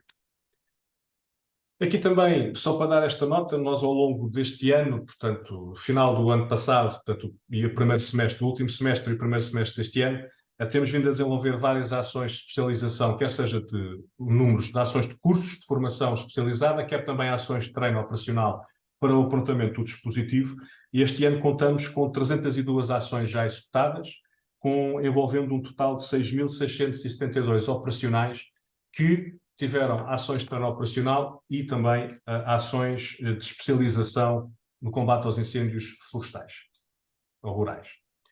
Bom, O conceito que está subjacente ao dispositivo, ele assenta, obviamente, na monitorização permanente, no pré-posicionamento e mobilização preventiva de meios, e aqui eu depois vou falar um pouco à frente do Núcleo de Apoio à Decisão Operacional, do NADER, mas que este núcleo que funciona aqui no Comando Nacional e que tem, enfim, é operacionalizado por bombeiros da Força Especial de Proteção Civil, com formação muito, muito particular e específica no âmbito da análise e comportamento dos incêndios rurais. E aqui também este núcleo conta com, e tem contado com, nos últimos anos, com o desenvolvimento de vários projetos académicos, em particular do Instituto Superior de Agronomia, do ISA, que também temos aqui sempre em permanência, nos períodos de maior esforço operacional ou quando o risco é maior, um elemento do ISA que vai também dar o apoio e o aporte técnico e científico à modelação dos incêndios que fazemos, até porque foi aqui também desenvolvido um projeto, o Fire ModSat, que deu-nos essa capacidade de ter também aqui um simulador de comportamento do incêndio rural, que permite depois dar um grande aporte técnico e também uma análise de evolução do incêndio, ou da probabilidade de evolução do incêndio, que permite depois também desdobrar e dar este conhecimento a quem está a comandar a operação, para perceber quais é que são os cenários previsíveis daquele incêndio. A detecção precoce, e aqui também uma palavra ao trabalho da Guarda Nacional Republicana, com a sua própria também diretiva do sistema do DIVDIR, portanto, que também integra os comandos subregionais da Autoridade Nacional de Emergência e Proteção Civil, e aqui há sempre uma parceria da detecção que chega o mais rapidamente possível ao centro de despacho de meios, o despacho imediato e musculado de meios de ataque inicial, garantir também a unidade de direção, comando e controle, a eficácia e eficiência na gestão da informação, e depois algo muito importante, que é a recuperação contínua da capacidade de ataque inicial em todo o território. Ou seja, quando nós damos por um incêndio que passa para ataque ampliado, nós temos que recuperar alguns dos meios que foram utilizados naquele ataque inicial, em particular os helicópteros de ataque inicial com as equipas teletransportadas, que só em casos muito excepcionais é que ficam em ataque ampliado, portanto regressam à base para poder rearmar o dispositivo caso hajam novas ocorrências. E depois o reforço rápido e especializado aos teatros de operações e, obviamente, a avaliação contínua que nós fazemos do dispositivo. A perspectiva é, obviamente, garantir a segurança da vida humana, a integridade física dos operacionais, a salvaguarda também do ambiente, a eficácia no combate, a proteção do património edificado e ambiental, mas lá está a salvaguarda do ambiente, e a gestão eficiente de meios e recursos.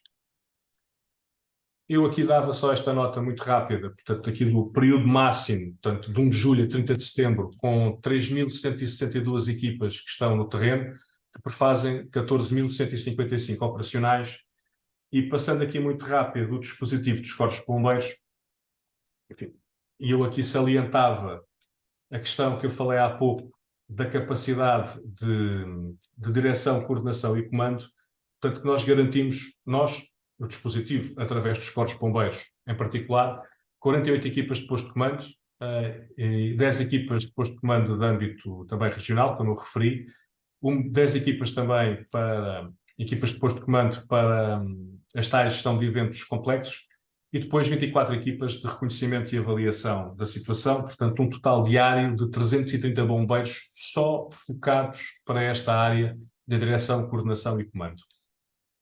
A Força Especial de Proteção Civil, eu destacava aquilo que é a análise dos incêndios rurais, portanto com uma célula no núcleo aqui de apoio à decisão, que já vou explicar como é que ela funciona, porque eles também garantem depois também não só a coordenação aérea, do dispositivo aéreo, mas também aquilo que tem a ver com a integração dos aviões de reconhecimento, avaliação e coordenação com os tais analistas de fogo, que é muito importante, que eu já vou explicar daqui a bocado. Depois a Unidade de Emergência, Proteção e Socorro, da GNR, que garante as equipas teletransportadas, portanto, nos 41 CNAs, centros de meios aéreos, que têm meios aéreos com equipas teletransportadas, e depois também o ataque, a especialização no ataque ampliado, assim como a Força Especial de Proteção Civil. O ICNF, com 370 equipas de sapadores florestais, 17 brigadas de sapadores florestais, 66 equipas nas matas nacionais e áreas protegidas, e depois a Força de Sapadores Bombeiros Florestais, 6 equipas de gestão de fogo rural, os tais técnicos especializados que nos dão apoio, e aqui muito particular as 11 máquinas de rastro que nós, hoje em dia, já começamos, em alguns dos incêndios muito específicos e que nós sabemos que, à partida, uma ocorrência naquela área tem a sua dificuldade enfim, de extinção, e posso dizer que nestas áreas, automaticamente, já no despacho de meios inicial, vai uma máquina de rastro, portanto é feita já este acionamento precoce das máquinas de rastro para os diferentes teatros de operações que necessitam deste meio especializado. No total, e aqui também é uma palavra, aos municípios, estão inventariadas 108 máquinas de rastro, que os municípios também têm já algumas delas contratualizadas e põem ao serviço deste dispositivo integrado. Uma mais-valia, como eu referi, até porque com a grande especialização que tem havido nos últimos anos, estes recursos são despachados mais rapidamente, mais precocemente para os diferentes incêndios e carecem, obviamente, lá está, do pessoal bem treinado e especializado na utilização destes recursos. Aquilo que eu referi, por exemplo, há pouco, da estabilização de emergência, nós podemos, e já está também articulado, quer com o ICNF, no âmbito também desta diretiva, daí a abertura e a inclusão de um pequeno ponto nesta diretiva operacional de supressão, que alguns dos meios destes especializados que já não estão a ser utilizados no âmbito da supressão, a ocorrência ainda pode estar a decorrer, ainda não está extinta, ainda está ativa, mas se há setores ou áreas da ocorrência que já estão dominados e até já em fase de extinção, podem ser utilizadas esta maquinaria já no âmbito da implementação de medidas de estabilização de emergência já nesta fase de incêndio. Depois as Forças Armadas, que também dão aqui um aporte grande no âmbito vocacionada para as ações de rescaldo e vigilância e também com maquinaria da engenharia, com máquinas de rastro também. O dispositivo aéreo, este ano, no período maior esforço, portanto, de 1 de junho a 30 de setembro, conta já com 70 meios aéreos contratualizados. Eventualmente, durante o dispositivo ainda estão aqui alguns processos de contratualização a decorrer, mas para já aquilo que eu apresento é o que está contratualizado e aquilo que nós contamos. Portanto, estes meios já são os que temos e, portanto, de 1 de junho a 30 de setembro, 70 meios aéreos e agora, no total, aliás, tem aqui um erro, peço desculpa, não são 34, são 32 meios que já estão operacionalizados, portanto, a partir do dia 15 de maio. Aqui também um pequeno mapa, ou 2 mapas, que garantem aquilo que é a cobertura do dispositivo aéreo. Portanto, como podem ver, Portugal continental apresentam a cobertura na sua totalidade. E aqui, obviamente, temos que olhar para os mapas, quer com meios de ataque inicial, quer com meios de ataque ampliado, portanto, o da esquerda e da direita. Se fizermos a sobreposição, portanto, o território está todo coberto com meios aéreos.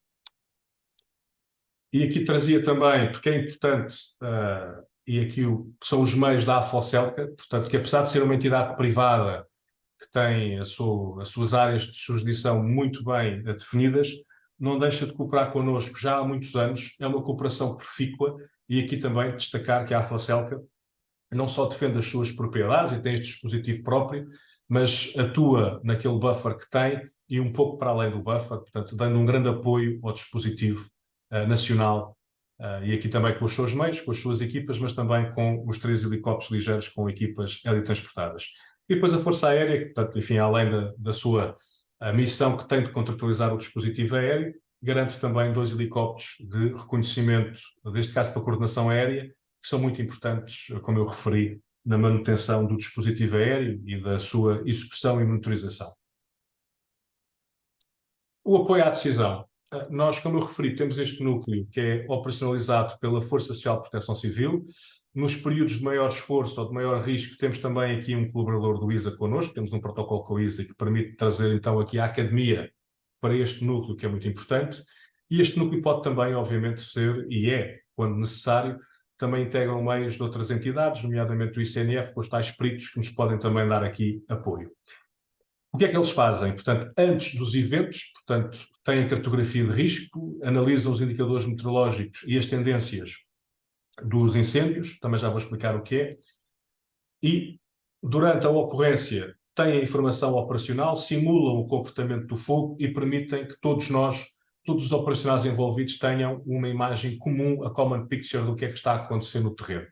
E após os eventos, algo muito importante, tratam de estatísticas operacionais, fazem relatórios e, acima de tudo, todo o trabalho que fazem é e entra dentro daquilo que é o processo de lições aprendidas. Aliás, boa parte dos dados das lições aprendidas são retirados do trabalho que este núcleo faz.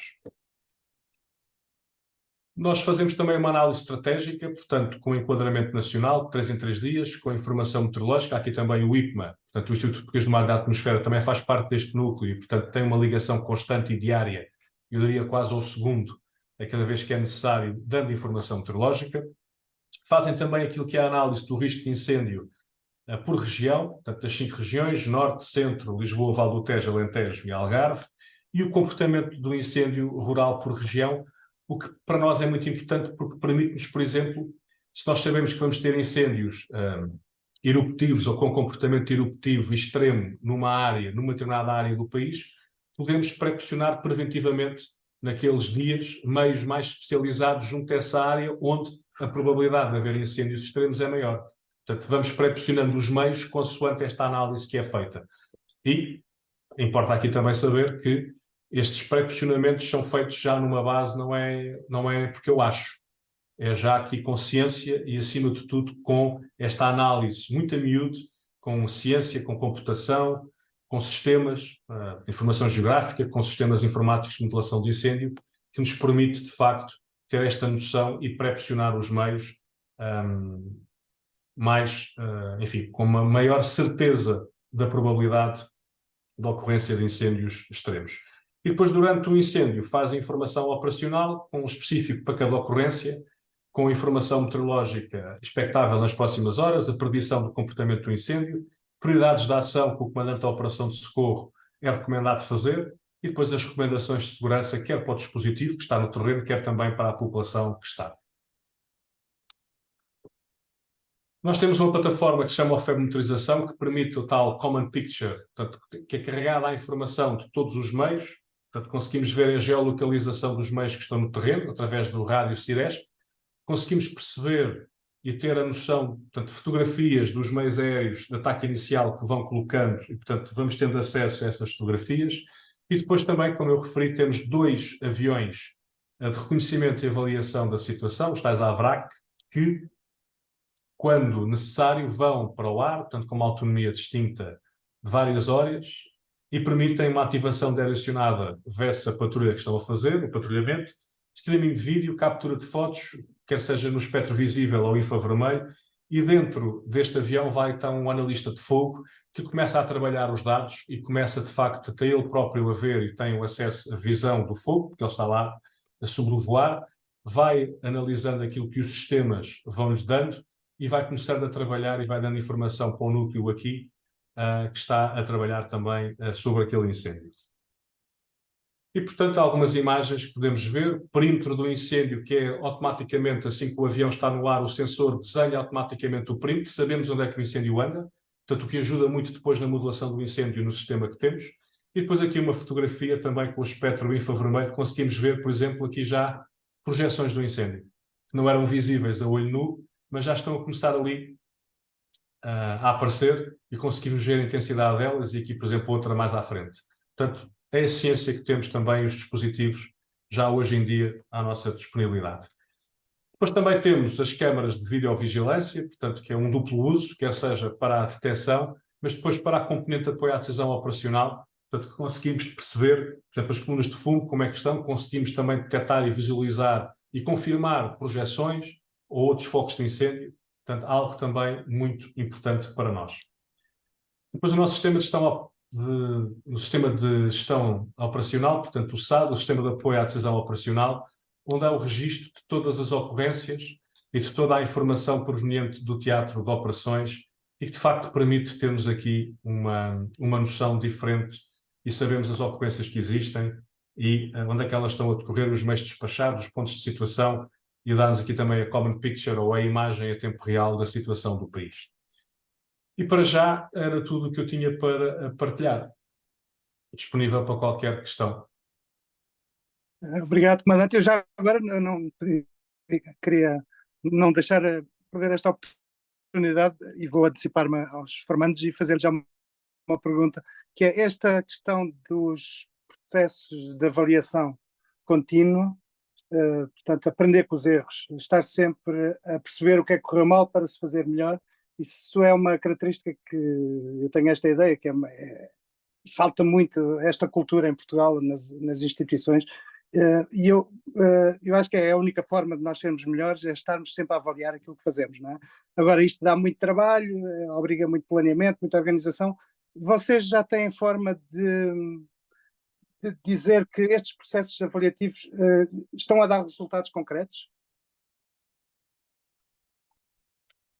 Sim, aliás, boa parte das evoluções que temos feito nos últimos anos devem-se exatamente a esses processos de avaliação de lições aprendidas. Numa primeira fase, antes de termos o CIFRE, portanto, eu diria que nós começámos a fazer este processo de avaliação contínua já a partir de 2020, um pouco em conjunto, mas ainda um bocadinho tímido, mas depois em 2021 e 2022 ele deu grandes passos e hoje em dia o processo funciona e nós temos de facto feito aliás, alguns dos inputs e melhorias que temos vindo a ter nos últimos anos, alguns ou a sua totalidade, resultam já desse processo e eu aqui tenho que dar esta nota e acima de tudo é uma das mais-valias do sistema pós-2017, ou a grande mais-valia, uma das grandes mais-valias foi esta, do processo de lição aprendida, que está firmado, fechado e já nenhuma entidade o contesta. Discutimos bastante, como é evidente, temos também diferentes visões do território, assim, e do território, dos processos, porque faz parte da vida, mas também dessa discussão, neste ambiente fechado, lição aprendida, é que nasce depois o consenso e nascem, e têm nascido, e têm sido aplicadas, mais do que as lições identificadas, posso já afirmar que já há lições aprendidas e apreendidas no sistema, depois deste processo. Muito bem. Só mais uma pergunta muito curtinha. Há aqui muita informação que é estatística, portanto, que nós sabemos que recolhemos todos os anos muita informação estatística e hoje fala-se muito, também no jornalismo, mas noutras áreas, da inteligência artificial. A inteligência artificial já está a ser estudada como uma forma de vos ajudar na prevenção e no combate? Sim, nós já estamos a começar a olhar para a inteligência artificial, ainda não a utilizamos, enfim, eventualmente numa pequena parte do processo, mas ainda não está muito desenvolvida, mas é o futuro e obviamente que vamos introduzir ferramentas de inteligência artificial a seu tempo, com calma também, porque também temos que estudar, temos que perceber até que ponto é que também temos essa capacidade de as incluir, mas eu posso, obviamente, qualquer um de nós hoje em dia no trabalho, e o futuro vai ser também nós utilizarmos essa inteligência artificial, se bem que não nos podemos só olhar para a inteligência artificial, até porque nestes sistemas, e bem, também temos muita componente humana que nunca deve deixar de prevalecer face à inteligência artificial, mas ela vai ser uma parte importante, e até no processo de decisão operacional, pelo menos no apoio à decisão operacional. Muito bem, obrigado, comandante. Eu ia só recuperar aqui as perguntas que foram feitas anteriormente. A Tânia Sofia Almeida tinha feito a questão: qual a relevância da floresta para a qualidade do solo?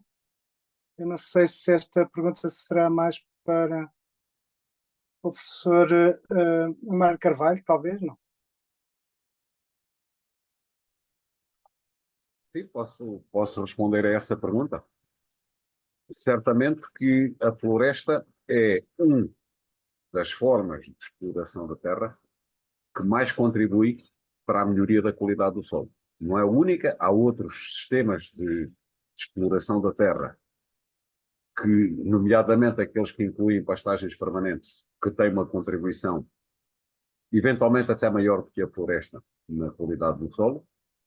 E o melhor de todos são os sistemas mistos, silvopastoris, e esses sim conduzem ao melhor dos dois mundos. Mas a floresta é extremamente relevante na melhoria da qualidade dos solos portugueses, isso não há dúvida absolutamente nenhuma. Basta comparar sempre, e eu já fiz esse exercício, comparar o solo dentro de uma floresta com o solo limítrofe que não está a ser explorado em regime florestal, e as diferenças são evidentes. Não precisamos de dados nenhuns analíticos, os olhos veem logo a diferença de um solo e do outro. Já agora outra pergunta, o Nelson faz a pergunta se os herbicidas e os pesticidas não degradam a vida humana. É assim, a utilização de pesticidas de uma forma geral, ou de fitofármacos, onde temos os fungicidas, inseticidas, herbicidas, eles não são produtos inócuos, nós temos que utilizar. Temos que ter muita precaução na sua utilização. A questão que eu estava a colocar é que a cada momento eu tenho de ponderar o que é o mal menor. Os médicos têm de fazer isso todos os dias. Quer dizer, quando me receitam um comprimido para a atenção que me faz mal ao fígado, o médico tem de ponderar qual é os dois dos maiores riscos e tem que o assumir e receitá-lo. Portanto, pensar, o erro está de que há a ideia divulgada de que nós podemos ter sistemas produtivos sem impacto ambiental, utilizando as tecnologias do passado. Mas as tecnologias do passado conduziram-nos ao problema que nós temos hoje. E se nós não utilizarmos as tecnologias do presente, isso significa não abrirmos mão de nenhum do recurso tecnológico que temos à nossa disposição. Eles têm de ser utilizados com critério. Aquilo não são produtos inócuos, não são. Mas a alternativa, por exemplo, de deixar perder a produção porque eu não quero usar um fungicida, então não, eu estou a desperdiçar um recurso importante para o planeta, que é aquela área de solo, para no final não produzir nada. Portanto, a demonização dos fitofármacos, ou se quisermos, dos produtos de síntese, é completamente errada e contrária à sobrevivência do homem e à redução do nosso impacto no planeta. Isso eu não tenho dúvida nenhuma. Professor, se me autoriza, só dar aqui um exemplo, mais uma vez, que o professor Nuno Maulide dá naquele livro que há pouco eu referia, exatamente nesta perspectiva, que ele diz, se alguém beber, algum ser humano, beber 4 litros de água de uma vez, morre. Exato. Portanto, a água é um veneno. A questão da utilização de substâncias de síntese tem exatamente a ver com isto, ou seja, todas elas têm um impacto, todas elas têm uma função e todas têm impactos não procurados, não desejados, muitos deles negativos, outros às vezes positivos, como os medicamentos, aliás, também começam por ser receitados para uma coisa e depois vem-se a perceber que têm um efeito interessante noutras e portanto, depois têm outros usos. Portanto, a questão destas substâncias tem que ser sempre ponderada. Primeiro, tem que ser bem usadas. Portanto, se há um selvagem qualquer a fazer um mau uso de uma substância, a culpa não é da substância, é do selvagem. Portanto, tudo que é mal usado, obviamente, está mal. Portanto, têm que ser bem usadas e nas circunstâncias em que devem ser usadas. E, portanto, havendo uma alternativa que se apresente mais favorável, de um controle não químico, sim. Aliás, eu aproveitava, porque associado a isto, a estas questões, aparecem muitas vezes as questões chamemos-lhe da agricultura biológica sensu lato também, como uma solução, e depois a gente vem a perceber que não é solução nenhuma. Ou seja, não quero demonizar a agricultura biológica ou a produção biológica, não é isso. Acho muito bem que quem quer produzir utilizando determinado modo de produção, o faça, biológico no caso. Mas não nos enganemos a achar que isso vem resolver os problemas da humanidade, nomeadamente os problemas do ambiente e dos solos. Localmente até pode ajudar. Mas, mais uma vez, como o professor Mário Carvalho dizia, se nós, para intervir de forma muito favorável numa determinada área, nos vai obrigar a explorar de forma muito mais intensiva áreas que até agora estavam preservadas, se calhar no balanço não é esse o caminho mais inteligente, não é? E, portanto, nestas coisas não há verdades absolutas e o mal está quando estas ondas e tendências se apanham e depois ficamos aqui agarrados a certas palavras, a certos termos, ou químico, ou não químico, e não pensamos. Portanto, aqui o fundamental é termos informação, e hoje em dia, felizmente, a informação existe. Claro que às vezes também existe desinformação, mas procurando, certamente que todos os senhores jornalistas encontrarão boa informação para abordar estes temas. Exatamente. Então passava aqui a outra questão, que é do Vitorino José Santos, que ele pergunta se grande parte da floresta portuguesa não é autóctone, ou seja, resulta da vontade humana, se podemos estar a falar de plantas infestantes. Cuidado, não é, atenção, porque o ser construída não quer dizer que não seja autóctone. Nós podemos usar espécies autóctones para construir a floresta de que gostamos. Mas só uma nota, uma infestante é uma planta que está a prejudicar aquela que nós queremos que tenha sucesso. Não tem a ver com o facto de ser autóctone ou não. Portanto, eu posso, um carvalho, vou aqui exagerar, mas um carvalho, que é mais do que autóctone, um daqueles mesmo nossos, pode estar a prejudicar uma determinada cultura que eu quero fazer. E nesse sentido é uma infestante. Uma planta de milho é uma infestante numa seara de batatas. Não é? E, portanto, eu vou de lá tirar a planta de milho porque eu quero é ter as batatas. Coisa diferente tem a ver com as espécies invasoras. Essas normalmente não são autóctones, mas não são invasoras por não serem autóctones. As que são invasoras é porque têm um determinado tipo de comportamento invasor que está muito bem caracterizado, definido na legislação portuguesa e que também não se presta, não devia prestar-se a achismos. Isto é, eu acho que aquela planta é invasora. Algumas espécies florestais são acusadas disso. Algumas têm, de facto, um comportamento invasor. A acácia é uma espécie bem conhecida de todos nós por esta capacidade que tem de invadir com uma velocidade estonteante áreas a partir de uma determinada localização. Mas depois outras, como por exemplo o eucalipto, que depois se diz que tem um comportamento invasor e não tem. E por essa razão não está classificado como uma espécie invasora. E isso é diferente. Uma coisa é infestar. Infestar é que está no sítio errado, à hora errada. O ter um comportamento invasor é que se propaga e expande territorialmente pelos próprios meios de forma muito agressiva e muito intensa. Muito bem. Um dado que eu não conhecia. O Vitalino José Santos pergunta também se os agricultores, sobretudo os silvicultores, se não deveriam ser estimulados a intervir mais na floresta, sabendo que o país iria beneficiar a nível da taxa de carbono. Não sei se... O professor quer dizer... Esta ideia de que as pessoas têm de ser estimuladas a intervir é uma ideia de que é o Estado que tem de fazer tudo. Quer dizer, não me parece que é por aí. E que as pessoas têm que ser deixadas. Pelo contrário, muitas das vezes as pessoas querem intervir e não conseguem, porque têm uma rede de legislação, de autorizações, que os impedem de atuar. O agricultor, de uma forma geral, é o primeiro interessado em cuidar do seu património, né? Portanto, não precisa que o estimulem para cuidar dele. O que acontece muitas vezes, isso sim, é que a legislação é tão complicada, as autorizações são tantas, que ele acaba por desanimar e não intervir tanto quanto podia intervir. E todos os dias eu confronto-me com agricultores que se queixam disso, quer dizer, é urgente tomar uma decisão e o tempo de resposta dos serviços é tremendo. Às vezes passam semanas e semanas e não vem a autorização. É preciso regular uma linha de água e não vem a autorização. É preciso distribuir um produto orgânico e não vem a autorização.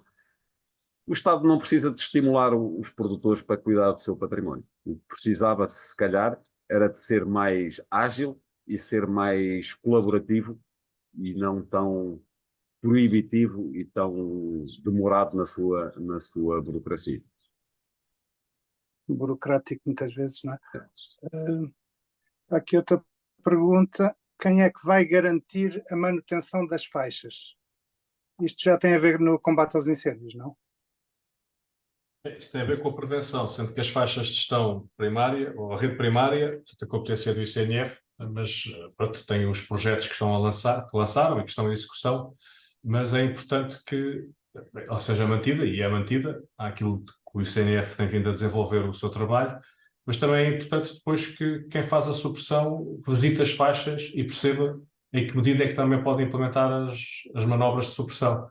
E, portanto, aqui há sempre uma ligação muito umbilical entre aquilo que é a prevenção estrutural, que também serve depois para apoio ao combate, ou para a supressão, portanto, mas aqui as faixas de gestão, a rede primária, portanto, é do ICNF.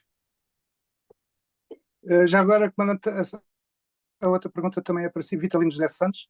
Ele pergunta se, tendo havido concurso para guardas florestais, no contexto da GNR, já se nota o benefício desses recursos humanos a nível da prevenção dos incêndios florestais? nota-se, enfim, não sei se é só devido à questão do concurso que houve dos guardas florestais, eu acho que tem a ver também com parte da reorganização que tivemos. Porque se nós olharmos, por exemplo, em 2023 tivemos 7.543 ignições e tivemos 34.455 hectares de área ardida. Portanto, o que foi, enfim, foi uma campanha do ponto de vista do dano que os incêndios causaram, não foi, podemos dizer que não foi má, portanto, do ponto de vista da área ardida, não é? E temos vindo a decorrer, ou temos vindo a baixar o número de ignições, que é fundamental. Portanto, nós não podemos, se calhar há 15 anos atrás ou há 20 anos atrás, havia dias em Portugal continental que haviam cerca de 500 ignições. Não há dispositivo, não há estrutura, não há país que aguentam a isto, não é? E, portanto, nós, neste momento, temos vindo a diminuir e nos dias mais complexos, com maior número de ignições, rondam as 100 e poucas. Nós, em 2022, tivemos dias quase a rondar as 200, o que é muito, mas ao longo destes anos, pós-2017, temos vindo a diminuir o número de ignições e também a área ardida, porque uma coisa também está associada à outra. O que nós temos hoje em dia é que as alterações, ou a alteração climática existente tem mudado e muito aquilo que é o comportamento do fogo. Nós reduzimos o número de ignições, mas a probabilidade também de termos grandes incêndios, ela não diminuiu. Porque, de facto, as condições edafoclimáticas, ambientais, como queiram chamar, elas agravaram-se naquilo que tem a ver com a intensidade e a perigosidade do incêndio florestal. Portanto, isso, nós temos que ter isto em mente.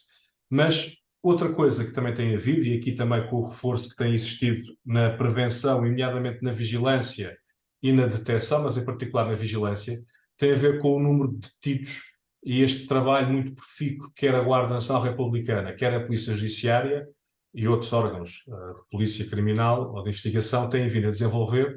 Recordo-me, por exemplo, aquele engenheiro eletrotécnico que foi detido ali na Sertã, que foi o causador de grandes incêndios utilizando alta tecnologia. Portanto, quer dizer, e isto deve-se de facto a este trabalho de investigação e até de prevenção. E a própria comunicação também faz com que as próprias pessoas que eventualmente queiram usar o fogo, enfim, que é doloso, tenham, se calhar, pensem duas vezes antes de o fazer. Porque, de facto, tem havido uma melhor investigação, tem havido essa aposta e os resultados estão aí patentes. Porque nós também sabemos, e aí também importa as campanhas de comunicação que têm existido e que devem continuar a existir, porque nós temos que entrar na cabeça das pessoas, tem a ver com, enfim, a própria, não é o dolo, não é, mas é a negligência no uso do fogo, que também tem, e esperamos nós que tenha vindo a diminuir e que se mantenha nesta senda de diminuição, e que as pessoas possam entender que, de facto, as condições existentes no nosso ambiente são muito, muito severas naquilo que tem a ver com a progressão dos incêndios florestais, não é?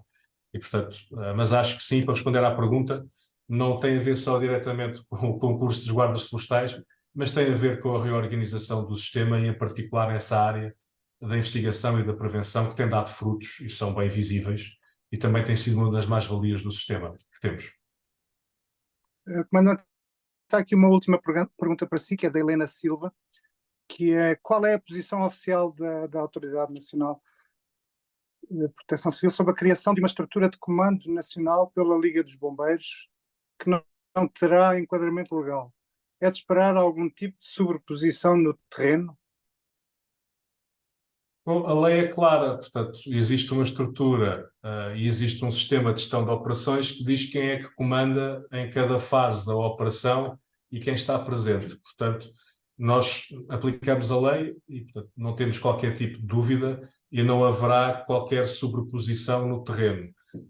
Neste caso, aquilo que se refere da Liga, a Liga é uma instituição privada e, portanto, organiza-se internamente como entender. Não tenho qualquer comentário a fazer, a não ser a dizer que a lei aplica-se e não há qualquer problema. Existem os comandantes das operações de socorro, está definida a lei quem é que pode assumir e em cada fase. Existe uma estrutura de comando e de coordenação operacional e comando integrado dos corpos de bombeiros que é executada pelo Estado através da Autoridade Nacional de Emergência e Proteção Civil. Portanto, não há qualquer problema.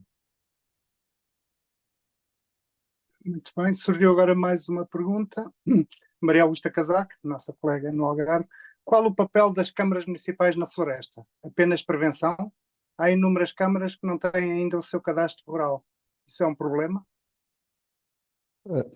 Só duas notas sobre esta pergunta. As câmaras municipais hoje, e atenção que eu vou dar uma opinião, portanto é discutível, mas é a minha. As câmaras municipais hoje têm um enormíssimo poder nas florestas. Não há nenhum hectare de floresta que possa ser plantado ou replantado, florestado ou reflorestado, sem um parecer vinculativo da Câmara Municipal. É assim, é o que hoje a lei determina. Eu acho que, se me pergunta se isto é bom ou mau, a minha opinião, entra a parte opinativa, acho isto mau. Mau porque nós hoje temos, como há pouco o professor Mário Carvalho referia, uma carga burocrática sobre qualquer ação. Se eu quiser plantar uma área de floresta, eu tenho que percorrer todo um caminho, pedido de autorização, quase um licenciamento, quase, e que no limite vai esbarrar num parecer da Câmara Municipal. Claro que as câmaras municipais devem seguir a legislação no que diz respeito ao aprovar ou não aprovar, isto é, terem um parecer positivo ou não, ou negativo sobre uma determinada proposta de florestação.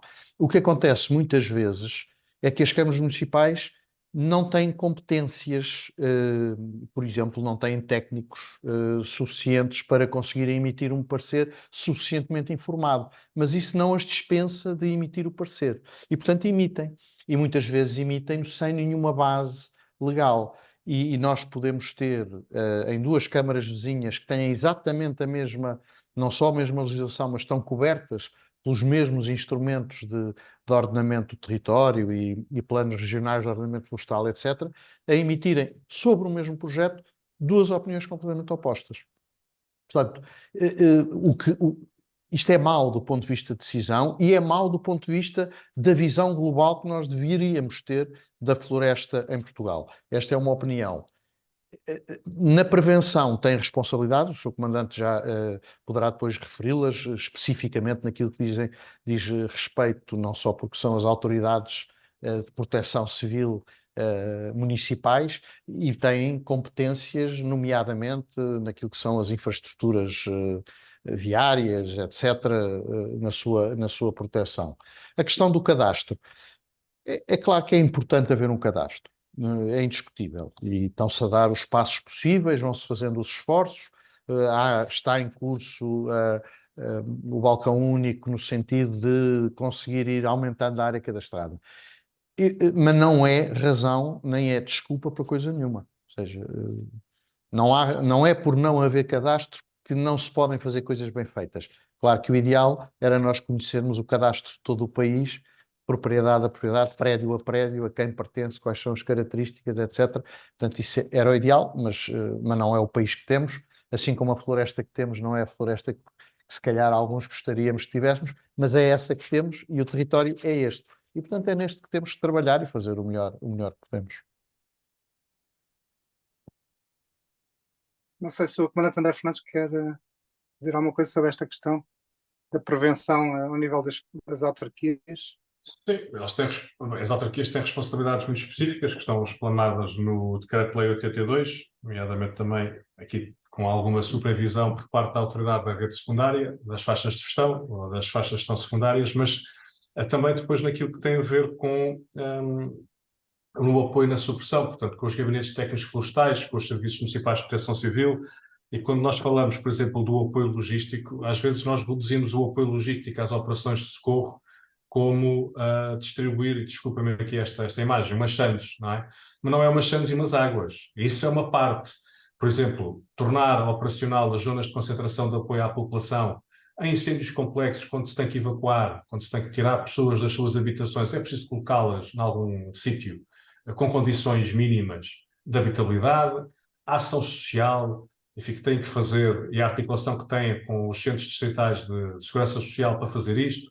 Portanto, tem um apoio muito grande e até de técnicos altamente especializados nos gabinetes técnicos florestais, que dão um grande apoio também nos diferentes postos de comando. E, portanto, não é só... Ou seja, as autarquias, de facto, como o professor referiu e bem, são a Autoridade de Proteção Civil local, quer dizer, são eles que têm essa responsabilidade, têm poder de Câmara, e têm um grande conhecimento, uma grande capacidade, enfim, algumas câmaras mais do que outras, independentemente também das áreas e dos riscos que têm, mas são um parceiro fundamental e sem elas nada disto funcionava. E é preciso também termos essa noção. E também, se calhar, em algumas fases do nosso planeamento a nível nacional, e quando fazemos os decretos-leis, e quando fazemos algum planeamento ou alguma alteração enfim, de estruturas, seja ela também do quadro legal, se calhar convém ouvi-los mais. Porque, é bom da verdade, são eles que estão na linha, são eles que estão no local e são eles que depois têm que tornar operacional e materializar boa parte da legislação existente. E nós, eventualmente, eu pelo menos trabalho a nível nacional e sinto que também muitas das vezes, ou algumas das vezes, possam não ser bem ouvidos, bem entendidos, e também temos que trabalhar bem esse processo de envolvimento e de comunicação para podermos melhorar o sistema. Aliás, isso faz parte, lá está, das tais lições aprendidas. Bem, não havendo mais questões, não sei se algum dos especialistas quer acrescentar alguma coisa. Se não, então terminamos esta sessão. Na minha perspectiva, foi muito rico. Eu aprendi imensas coisas, apesar de não ser um especialista nesta área, mas aprendi imensas coisas que não conhecia e fiquei com vontade de aprender mais, porque de facto este é um tema muito importante nos dias de hoje. Queria agradecer a todos a vossa presença e que encontraremos nas próximas sessões, que estão já agendadas.